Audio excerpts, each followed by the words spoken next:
What's going on, bitch? Hey. I wrote by Alice Feeney. I hope I got her name right. A book called Daisy Darkly. I did not read it because I'm a narcissist.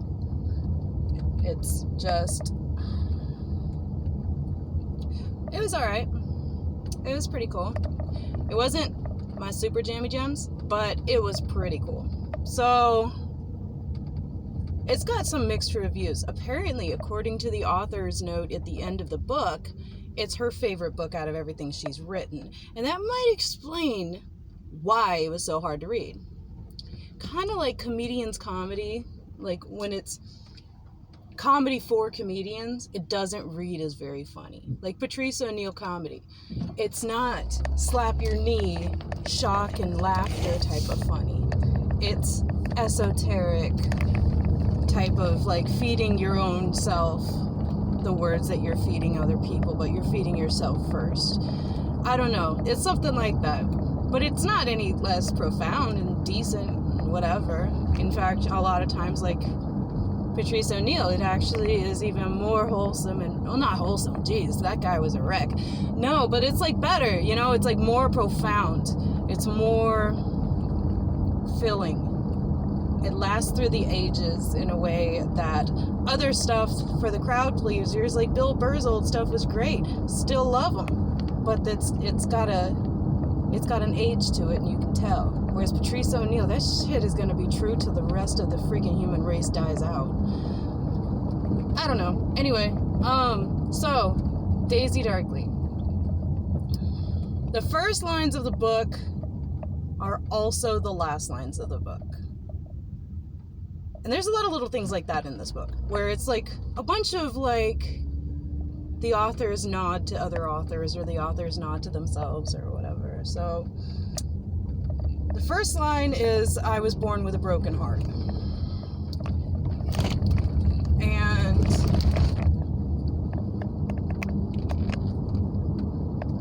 it's supposed to be like, okay, so she was born and she needed surgery because her heart was all busted up. They didn't know her heart was jacked up until she was like 3 or 4 years old. And that's when they found out that, you know, but like even as a baby though, she was born all sickly and, you know, diseased. And her mom was like, all right, not really my favorite type of situation. Man, I don't know. I don't know if I want another SUV when I buy another car. I'm looking at a 4Runner. I just saw one pass by and I'm like, is it as good as I want it to be? Okay, anyway. Alright, so she's a 4-year-old girl and her siblings are like complete dog shit. Like her siblings are just the worst. She's got 2 siblings and her mother named them Rose, the oldest, Lily, the middle, and her favorite, and then Daisy. And they're all an average, like maybe 3 years apart, 4 years apart, something like that. Just like everything is perfect in this family. And it really, to me, I guess maybe because I was reading from like after reading Outlander and before that, The Island Beneath the Sea by Isabel Allende. After reading all of that and then reading this jaunt, it really reads like a really rich person that's just crying into their silver spoons. But I don't know. All right, give me a sec. I gotta get my Coca-Cola fix on. All right, my bad. I love that chick. She be cracking me up. Every single time I see her, she's like the happiest, most goofy girl I've ever seen in my life. I mean, man, what do you call a friend that you know you're never gonna be friends? There's a barrier there, like a boundary. Like, I'm no freaking prize chicken. But it's like,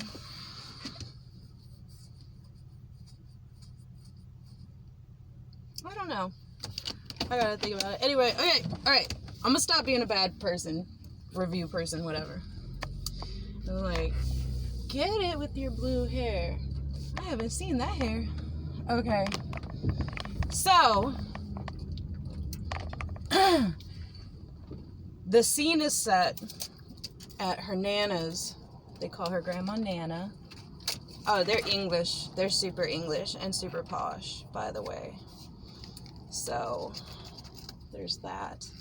But, okay, so she be calling her Nana, or her whatever. And Nana's a character. She's cool. There's only a few characters in this book that I like. Everybody else is pretty much like, okay, you know how in Criminal Minds, like, I don't know if you noticed this, so I hope I don't ruin it for somebody, but, like, every character kind of, like, has the same expected thing to say. Like, the Italian guy, everything he says is something related to being either old or Italian. Being, like, really tasteful and classic or Italian. Everything. Or, like, Spencer Reed is always like, I'm super depressed and everyone hates me and I have high anxiety and I'm also smart. Every single thing out of these people's mouths. Like, why did Mandy Patinkin give up on Dead Like Me to be in that stupid freakish show, and it brought up all my dad left and didn't come back issues because he was like a father figure in that show and he was great, and he just canceled the whole show, ruined the whole show so that he could go and do this other show that he didn't even fully commit to. Dad! Anyway, yeah, I came by some of my issues, honestly, okay? The rest of them you'll have to figure out for yourself. Sweet Newports. Letting you know she's from a bad neighborhood since 1982. So it's Nan's birthday. And Nan is the kind of audacious bee that she got her palm read once, or her fortune told, and the lady said she wouldn't live to be older than 82 or something like that. Or 80. I think it was exactly 80. And so because of that, she was like, I believe that. So she was like, all right, we're going to throw a birthday party, and my birthday is on October 31st. So she's a Halloween lady. And she does that obligatory white woman thing where she got really into her pagan roots, her white pagan roots. And she's like, it used to mean this. And, you know, jack-o'-lanterns used to mean that. And trick-or-treat used to mean this. And it all is profound and deep because I have culture. It cracks me up. It's not untrue, but it also is pretty funny. Like, y'all threw your own roots away. Stop it. I threw my own roots away. But anyway, I'm getting back to them. The good ones. So she is throwing her little get together and she's writing up her will, and she's being like, y'all want to know what I'm going to leave in my will? Because I wrote these children's books called Daisy Darkley. Darkley is the last name of the family. Anyway, it's stupid. So she wrote all these children's books, and they became really, really famous children's books, like Beverly Cleary and like all of that. And Judy Blume. Oh, I miss Judy. I love her. Amanda Palmer, Neil Gaiman's wife, wrote a really good song about her. It's so good and so poignant, and it brings tears to my eyes every time. Anyway, so she's famous like that famous, and she made a ton of money, and she inherited this house called Sea Glass House. That's what they call it. That's what rich people do. They just name a house. And it's a house on an island, so a little set of rocks on the coast of whatever, and in order to get to this house, there's only certain times that you can get to it because the tide will go out. It's like they didn't develop a ferry system for their own friggin' rich ass. Anyway. So the family, when they arrive, they're stuck there. And they know this. This is just the way they live. So they know that coming in here, we're going to come here, we're going to spend the night, and then we're going to leave at the same time we arrive. So 24 hours exactly. So the book is broken up chapter by chapter, like such and such an hour, 17 hours until the tide comes in, or it goes out, or whatever, until low tide. So they're all fully committed. Nana's like, I'm a kook. Everybody clock in. And she makes everybody clock in, which is... I really feel like the author wrote what she wants to be like, or what she thinks the perfect granny is like, or whatever. Like, she's boundless, and she doesn't obey rules, and she doesn't want to be normal, or, and she's got all these cuckoo clocks, and her dinners are all candy dinners.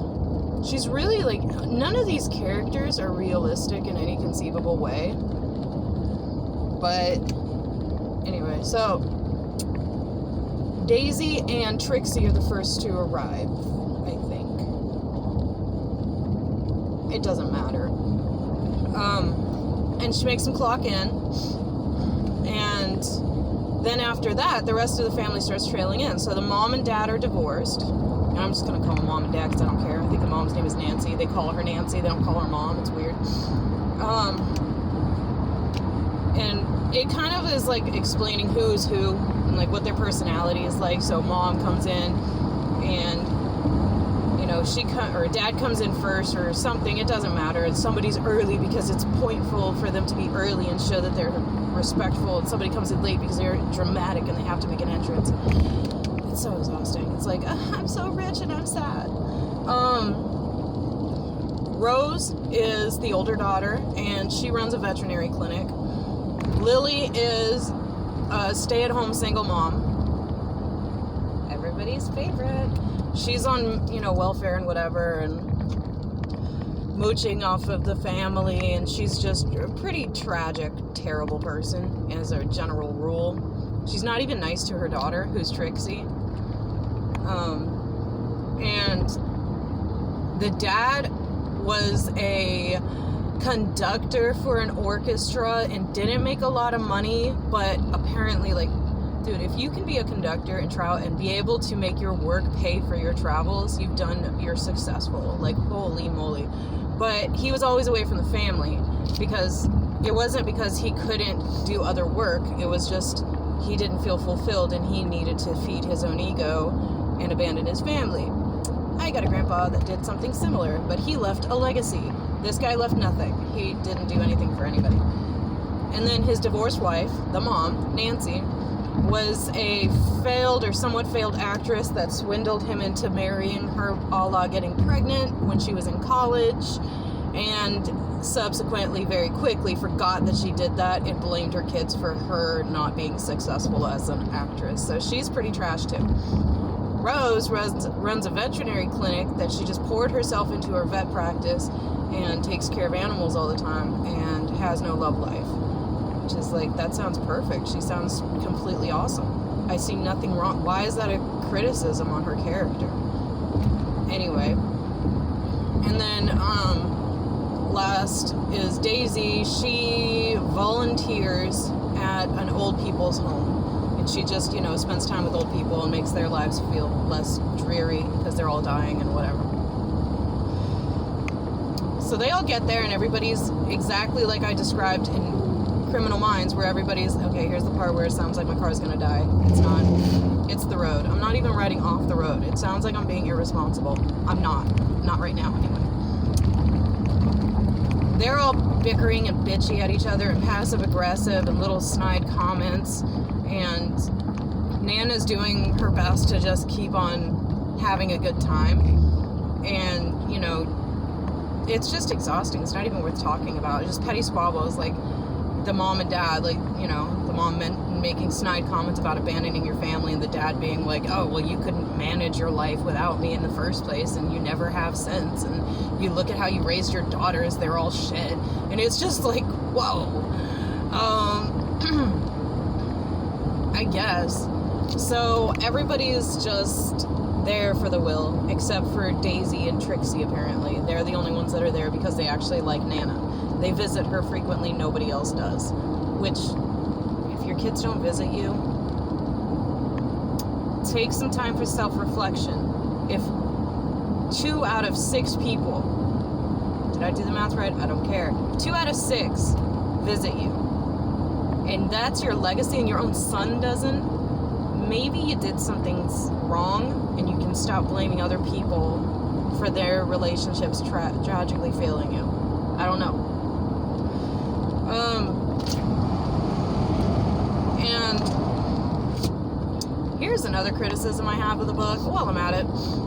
Daisy is kind of like this really sad character. Like, she's constantly miserable. So she had this heart defect they discovered. She dies a bunch of times. And it's because her heart will fail.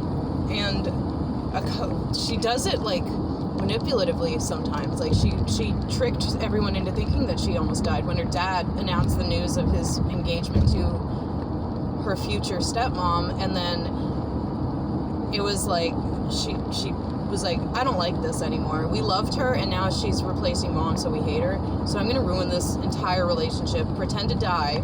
And then because the dad continued with the orchestra that was planned that night, instead of going to see his dead, dying daughter in the hospital, the girlfriend left him. It's a mess. Anyway, there's a lot of that. So the dinner ends, who cares, and everybody goes to bed. And nobody's talking to Daisy. Everybody refuses to talk to her. They refuse to interact with her. She knows why, but the author doesn't let you know why. And she makes it to the bedroom that she's supposed to share with Connor, who she evidently has been in love with. Okay, so Connor, that's right. Connor shows up halfway through the dinner, and everybody's like, why is he even here? And Nana's like, he's as much a part of this family. Anyway, so he is a abused kid. He was back when they were all children. He was an abused kid that the family kind of just took in. That's the extent of it. His dad was an alcoholic since his wife died, and he took out his anger on his kid, and he battled with alcoholism, and it's a really sad story. And they just took in the kid and helped out the dad a lot too. The Nana actually paid for the dad to go to rehab and helped pay for his bills and helped clean up his house and did a bunch of really kind things that bred resentment in the family. Anyway, and he was always at their house, like constantly just getting the family environment. So he's there, and they're like, okay, Connor, do you mind taking Daisy's room? And they're like, would that be weird? And then, he's like, nah, it's fine, I don't care. And then they go to bed, and she's, there's 2 beds or whatever, and he's like sitting there up at his computer, and then he gets up to do some things outside of the room, and she gets up and types the word boo on the computer as a joke, as a Halloween little, and then she goes back to bed, and he sits down at the computer and is like kind of shocked, like, what the heck? And then he stares at her bed, and he's like, what the but that's it. That's the, there's no like, leave me alone, we're gonna talk, nothing. And then in the middle of the night, everybody goes to sleep. In the middle of the night, Trixie screams, and they come out to find that Nana is dead. She fell off a chair, cracked her skull open, died with chalk in her hand, and she had left a very mean poem on the chalkboard that she also, of course, has, because she's a weird woman, and her house is weird. She's very moody maximalism in her house. I just get this idea of dark, like, jewel-toned walls and a lot of clutter. Anyway, so everyone's like, oh my gosh, she died, and we can't call the cops because we have no cell phone service, and this house's landline doesn't work because she passive-aggressively canceled her landline because we don't call her enough, and all this BS. And it's like, this other criticism I have of the author is, as she's telling an interesting story, she's almost like, you remember when Michael Scott had an interesting story when he was a juror on the Scranton Strangler case, and he knew he had an interesting story? Or no, it wasn't even that. I don't remember what it was. He knew stuff, and he knew other people wanted to know it, so he would make it really hard for them to find out, and he would string along the story in the most painful way. And it was hilarious in the office. It's not funny here. The author, they'll do this thing where she'll be like, the chalk written on the chalkboard in this poem that, okay, I'm not going to stop for that. In this poem, and life is like chalk. It wanes and it wavers, and it's really frustrating. Like, she'll be like, we all sat down to watch a family movie, and it cuts to a scene at the beach, and she's like, our families are like sandcastles. It only takes one tide to drive. And it's like, tell the freaking story. Anyway, so she wrote a really mean poem, and each stanza of the poem is another character in the novel. So it starts off with Nan and why she had to die, and then it goes, the next one is the dad, and the next one is Nancy, the mom, and etc. And it says things like, Trixie was a precocious child who never would stand to live in the wild, or could never live in the wild, and then Lily is a spoiled brat, and she deserves what's coming to her, and all of that. It's like really like, whoa, tell us what you really think, Nancy, or Nan. And everybody's like, I don't know, they're just all freaking out, and they all sit down to have a drink and try to figure stuff out, and everyone's crying and sad and stuff, and the dad's like, my mom, and they're like, okay, Connor, you're gonna go and get your boat, and Rose is like, no, I should go, I'm the responsible one, I'm not drinking, and, because that's how Connor got into their house, anyway, there was a boat, anyway, they go out, and Rose comes back and says, somebody cut the boat loose, like, cut the line that the boat was connected to the whatever on. It's been severed. It's gone. I don't know what to do. And they're like, this feels ominous. And everybody dies. Okay, wait. So I don't even care. I'm about to get into spoilers. So the next person that dies is the dad. He had like isolated himself in the music room playing music, and everybody just ignored it, and nobody knows how long he was dead before they discovered him. And he like dies on the floor with a red ribbon tied, like she had the same, Nan had the same thing. She had a red ribbon with like her will tied to her hand. And like the dad, he's got his whatever the wand is that the orchestra people, I'm bad, whatever it is that the conductors use, he had that tied to one hand, I think, and then he had whiskey in the other, and the whiskey was poisoned. He died that way. Oh yeah, and like in their little sit down chit chat in between all the passive aggressive, snide, hateful remarks, they also had a weird discussion about the perfect murder, and everybody talked about how they would kill someone to get away with it. And it's really funny because I don't even remember who said what. I do remember Rose saying that she would inject insulin under somebody's toenail or something because nobody would check there, and it's a really hard thing to track down. To like, you'd have to know that that's what was going to happen in order to prove that that's how they died. And like everybody had, you know, somebody said gunshot, somebody said, you know, so these things are starting to come about. A blow to the head wasn't so. And he was poisoned with his whiskey, and Rose smells the whiskey, and she can tell, because, like, I think she tried to do CPR on their dad, and her mouth went numb or something, or I don't remember, I'm getting that confused with Outlander, anyway, then they're all, like, sitting in the living room, and Nancy gives Lily, sleeping pills to put her daughter to sleep without her will, and Trixie's, like, 15, so that's, like, a little... I mean, giving your kid sleeping pills anyways kind of like, but so Trixie's passed out, and then they all find out that she's dead or dying. I don't know, they put her in the cupboard, somebody put her in the cupboard. Every time something happens in this house, there's like, when they come back to where grandma's supposed to be dead, her body's missing, and when they come back to their dad's study or whatever, his body's missing. Or like there's muddy footprints in the kitchen from another crime, and then those are wiped away. And there's a lot of things like that where it's like somebody's screwing with these people. And I don't know, there's a little dog. It's also not important. The dog's fine. Dog doesn't die.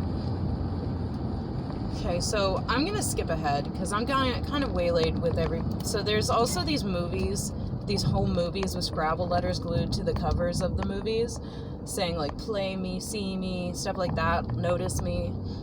And each home movie is a really creepy thing that the family members have done to Daisy. And that kind of is how it allows her to write her memoir, as it were, about what her life was like and what happened. And like the first one is Daisy being brought home from the hospital and everybody talking and happy and loving her. And I'm telling you, the amount of times the author used the line, we looked like a happy family. It's like, I get it. You're not happy. You should be. Y'all rich. Like, it's fine. But anyway, as a newborn baby is put in her little bassinet, and then the home movie camera is set down, and then later, like, when nobody's watching, Rose comes in and says a creepy poem about dead babies, and then drops a dead mouse, or a live baby mouse, into the crib. And that was like, everybody saw it, and they were like, what the hell, Rose? And then there was another one of Lily being mean, where she was roller skating and she was mean to Daisy, and that was why Daisy tried to swim away to America, and all this. Sugar cheeks, you ain't gonna make it in America if you can't handle a little family problem, alright? There was a lot of that. It just showed, like, every character's cruelty to Daisy. Because Daisy was the sickly child. She had to stay home. All the other kids got to go to school. And she got hand-me-downs, because who cares what she looks like? She's just gonna be around the house anyway.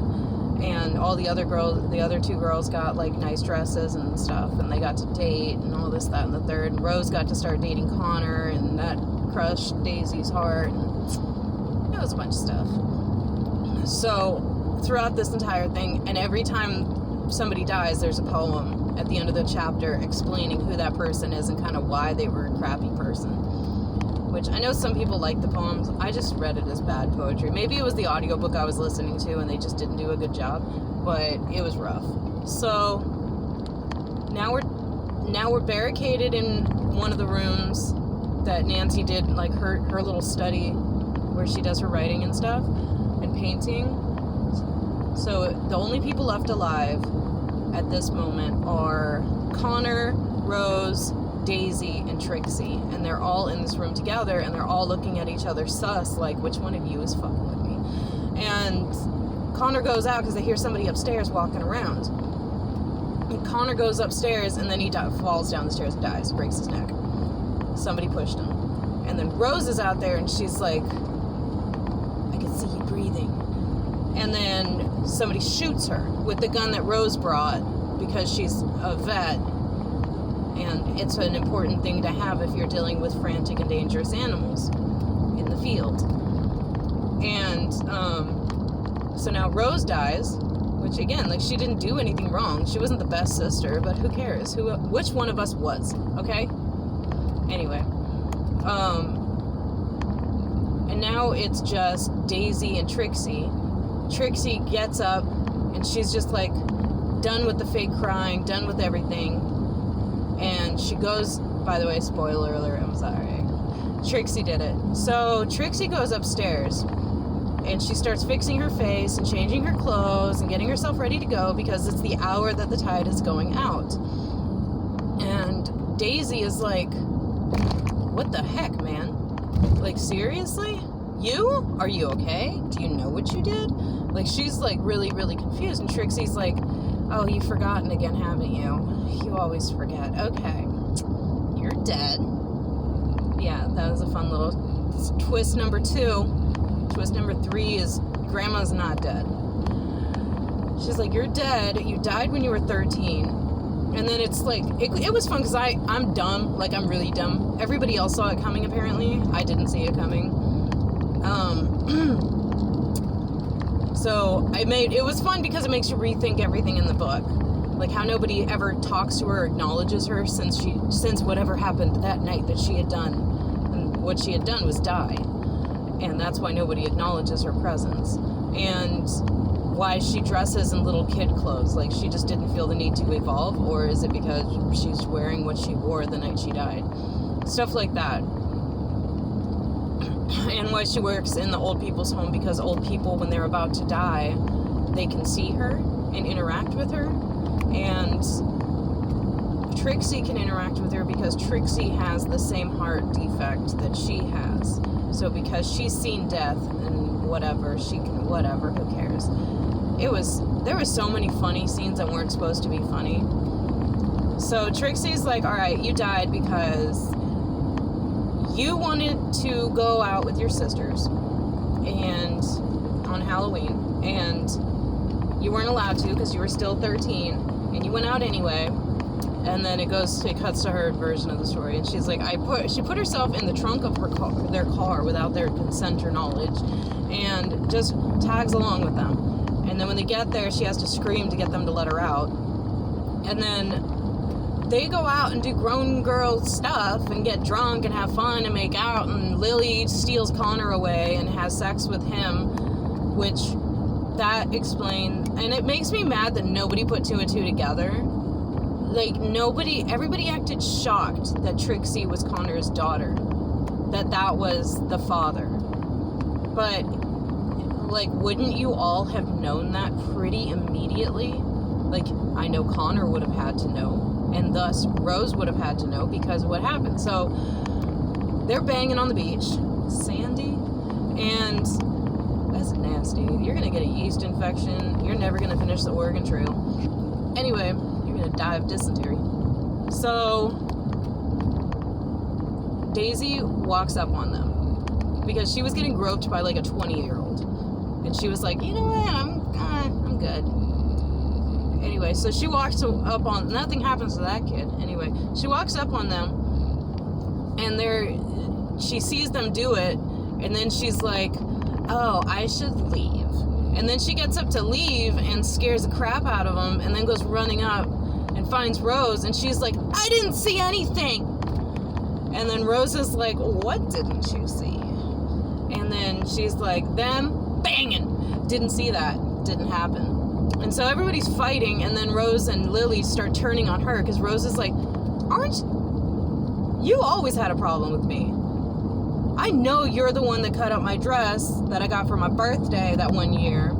And then Lily's like, oh my gosh, you are. You're the one that cut my hair off that one year. And they're like, you've been pinning us against each other all this, you little snake. And then Daisy is just like, I hate you guys. Everything sucks. I love this guy, and you guys are just treating him like trash, and everything's lame, and I'm out. So she dips out, and her sisters are like, let's go home.